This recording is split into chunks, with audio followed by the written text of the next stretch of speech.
আপনি জানেন কি শুধুমাত্র পুরুষ তেলাপিয়া চাষে আপনার ভাগ্য বদলে যেতে পারে। এই যে পুরুষ তেলাপিয়া, এই পুরুষ তেলাপিয়া কেন চাষ করতে হয়?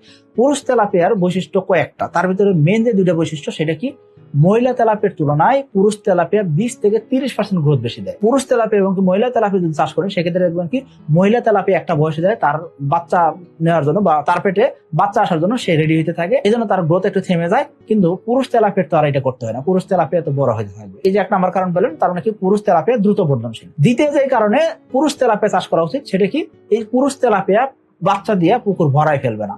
অর্থাৎ মহিলা তেলাপিয়া যদি বাচ্চা দিতে থাকে পুকুর ভরে যাবে, সেক্ষেত্রে অনেক মাছ হয়ে যাবে। অনেক মাছ হলে সেক্ষেত্রে অনেক অক্সিজেন দরকার হবে, আর অনেক অক্সিজেন দরকার হবে পাশাপাশি অনেক খাবার দরকার হবে। কিন্তু মাছের ঘনত্ব বেশি হয়ে গেলে কি হবে, মাছ তো বড় হতে চাইবে না। এই জন্য দেখা যাচ্ছে যখন আপনি পুরুষ তেলাপিয়া চাষ করবেন সেক্ষেত্রে এরা বাচ্চাও ছাড়লো না, আবার এদের গ্রোথও থেমে গেল না। এই জন্য দেখা যাচ্ছে পুরুষ তেলাপিয়া চাষই পারে আপনার ভাগ্য বদলাইতে। তো এই জন্য বলবো আপনি অবশ্যই পুরুষ তেলাপিয়া চাষ করবেন। এখন এই পুরুষ তেলাপিয়া চাষের জন্য আপনাকে কি করতে হবে, মনোসেক্স তেলাপিয়া নিতে হবে। এই মনোসেক্স তেলাপিয়া জিনিসটাই হলো পুরুষ তেলাপিয়া চাষ। আশা করি বুঝতে পারছেন।